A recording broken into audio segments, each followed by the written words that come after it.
Азыр ал оорукана Сыргабаевга байланыштуу кандай чечим чыгарганы белгисиз. Тийиштүү жетекчи врачтык сыр деп бул тууралуу маалыматты берүүдөн баш тартты. Кылмышка шектүүлөр барганда кандайдыр бир тосмолор мындай жайындабы, анткени сиз айтып атасыз, толук бир шарттарга жооп бере албайт айрым ооруканаларыбыз депчи. Айтып атпаймынбы, түрмөдөн качып атат, анан кийин ал жерди ушундай эле баягы крепость деп айта албайбыз. Бардык баягы талаптарга барыбыр жооп бербейт. Себеби видео көзөмөл болуш керек. Ал жерде жок видео. Аны да эсептеп биз акча сураганбыз, каржылоо үчүн. Акча жок.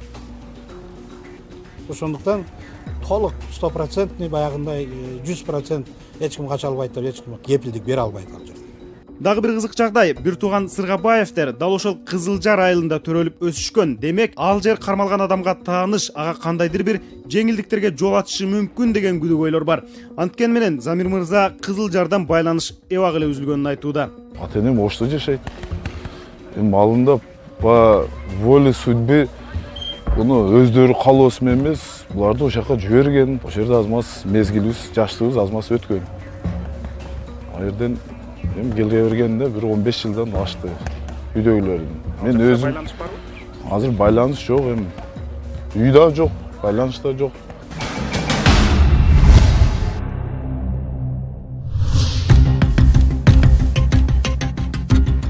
Бул Ош аэропортундагы, анын айланасындагы, дегеле Кыргызстандагы биринчи карактоо эмес, акыркысы да болбой калды. Акыркы 6 жылдагы 20, 30, 100 миң сыяктуу майдарактарын эмес, ирилерин алалы. 11 декабрь 2009 жыл Ош аэропорту тоноолгон акча $1,5 миллион. Акчада каракчыларда изин таптырган эмес. 18 август 2011 жыл Кара Суу районундагы жеке үйдү карактап, жергиликтүү ишкерлер Кытайга товарга жөнөтүп жаткан $600 миң чамалуу долларды алып кетишкен. Каракчылардын 3-өө кармалып, 2-өөнө издөө салынган. 10 ноябрь 2013 жыл Ош аэропортунун жолунда $4,5 миллион каракталган. Акча алып бараткан адам каракчыларды кууп жетип, бирөө кармалган. Каракталган акчалардын $1,5 миллион ашыгы ажыратып алынган. Кармалган кылмышкер 18 жылга соттолгон, калганы табылы элек. 23 сентябрь 2014 жыл Бишкек $1,8 миң жакын акча каракталган. Карактоо адам өлүмү менен коштолгон. Кылмышкерлер издөөдө. 27 декабрь 2014 жыл Ош аэропорту Ички иштер министрлигинин расмий маалыматы эки ача чыгууда. Бирде $5,7 миң жакын деп маалымат берилсе, бирде $6,9 миң жакын деп айтылат. Айрым маалыматтар же бейрасмий версия боюнча каракталган каражаттын өлчөмү $13 миллион ашуун. 29 апрель 2015 жыл Кызыл Кыя шаары тоноолгон акчанын суммасы $1,4 миң чейин экени айтылууда. Кылмышкерлер издөөдө. Бул статистика Ош аэропортунан ири өлчөмдөгү нактылай акча каражатты тынбай өтүп турарынан кабар берет. Аэропорттун мурдагы кызматкерлери да муну бышыктоодо. Глобал өтүшчү, аны баары эле билет, аэропорт боюнча эле билет. Мисалы күнүнө өтчүбү кандай? Ал күнүнө өтпөйт, ошо рейс болгон күндөр өтсө керек. Чекиркөө рейстер эми күн сайын эле болуп турат. Ички каттамдарда да, тышкы каттамдарда да ошентип акчаны сумкага салып ташыгандар көп эле болчу. Ошол декабрдагы карактоодон кийин ал тенденция азайып калды. Она снизилась. Айрым булактардан бизге жеткен маалыматтар боюнча Ош аэропортунан болжол менен жумасына $10 миллион өтөт. Тиешелүү адамдарга ал сумманын 3% берилип турат. Ошондо $300 миң. Айына $40 миллион өтсө, тиешелүүлөрдүн үлүшү $1,2 миң. Албетте, бул суммалар жагдайга жараша өзгөрүп турушу мүмкүн. Бирок акчалардын коопсуз өтүүсүн ким камсыздап, ким пайыздык үлүшүн алып турат дегенге так далил жок болгондуктан айтуу кыйын.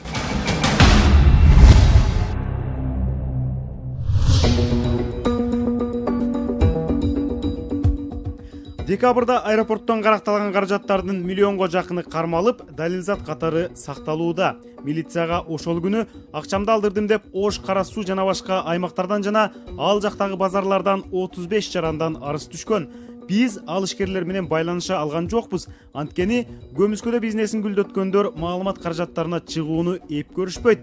Кыргызстанда акча алмаштыруучулардын мыйзамсыз иштегендери лицензия алып, мыйзамдуу иштегендерине караганда 2 эсе көп. Акча жүгүртүү жаатында алар да тобокелге салып чет өлкөгө акча которгон ишкерлерге тагдырлаш. Банктар менен договорланбыз. Кечинде азыр мен банкка тапшырып келдим ушул саатта. Эртең менен саат 9-да кол коюп, кайра алам ошондой. Сол банкка бараткан жерде ташыйсыңар да, кол менен ташыйсыңар да. Коркунучтуу турбайбы да? Бул жерде ошо КПС-тин балдары деп коесуз, жана дружный балдар, милиция балдары. Ушул жерде конторасы жаныбызда, постоянно ушул жерде болушат. Коопсуздугуңарга дегеле кантип сактанасыңар өзүңөр? Коопсуздугдар бизде жанагындай пневматический пистолеттер алганбыз. Баары бизде бар. Жанагындай регистрациядан өтүп пистолеттер бар. Тоноочулар болду беле? Болгон. Көп болобу жагында? Жок, Кудайга шүгүр, быйыл мына 1-2 жылдан бери жок, мурда болуп жүргөн. Ооба. Ошол тонолгон учурларда бет ачылабы ошол? Ачылган менен жартылай ачылат, кайтарылбайт көбүнчө. Ошолар, Көбүнчө эмелер иштешип алып, жанагындай. Мисалы Жалал-Абадта бизде крупный акча бет ачылды, ушуга чейин 1 сомун берген жок.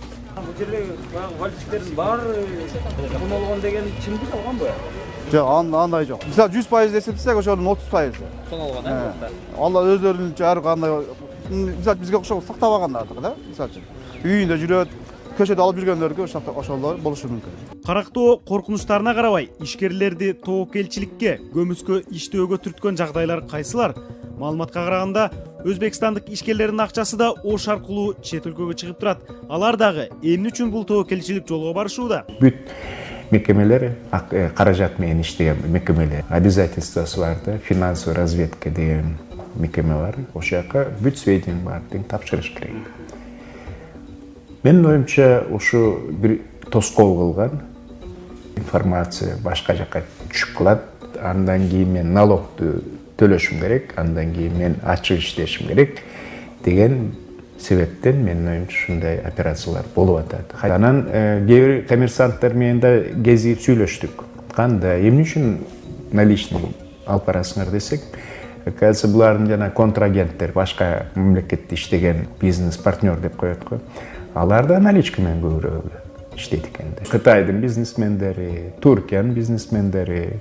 Эми каракталган каражат ээлерине качан кайра кайтат деген суроо бар. Милиция көрсөтмөлөргө таянып, калган каражаттарды казакстандыктар жана Орусияга качкан топтун башчысы алып кетиши мүмкүн деп болжолдоодо. Омскиде кармалган каракчылардын ана башы алынып келинсе, баардык суроолорго чекит коюлуп, каражаттардын изи табылышы мүмкүн.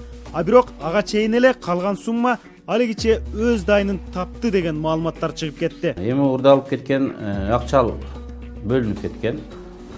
Анын бир бөлүгүн кылмыш дүйнөсүнө кетти деген так маалымат бар.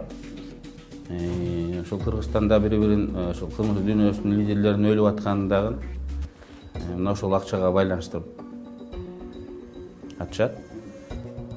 Бир бөлүгү ошо бийликте олтургандарга ооз басырып болуп кеткен, бир бөлүгүн ошол аткаруучулар бөлүп алган. Баары жок версиялар каралып атат. Ошол аэропортто жумуш кылган кызматкер маалымат берип коюшу мүмкүн. Же болбосо башка кызматта иштеген кызматкерлер аралашуу бар болуп калышы мүмкүн деген версиялар албетте каралып атат. Мына бул жер Кызыл Кыя шаарынын чыга бериши Канжол, Даркан, Дыйкан тала. Дал ушул жерде карактоо болот десе ишенген келбейт. Бирок апрель айынын аягында чак түштө мына ушул биз турган жерде $1 миллион ашуун акча каражаты тонолду. Бул эмнеден кабар берет? Аэропорттогу карактоого шектелгендердин баардыгын кармадык деп милиция айткан менен алардын дагы деле шериктери кала бериштиби? Же болбосо ири суммадагы акчаларды карактоого адистешкен кылмыштуу топтун өкүлдөрү көппү? Же болбосо аймакта криминалдык абал курчуп кеттиби? Кантсе дагы мына ушул карактоого шектелгендердин баардыгы кармалып өзүнүн жазасын алышы керек. Ал эми акча каражаты ишкерлерге кайтарылып бериши керек. А болбосо бийликтин криминал менен күрөшөбүз, аларды жоебуз дегени суу кечпеген куру сөз.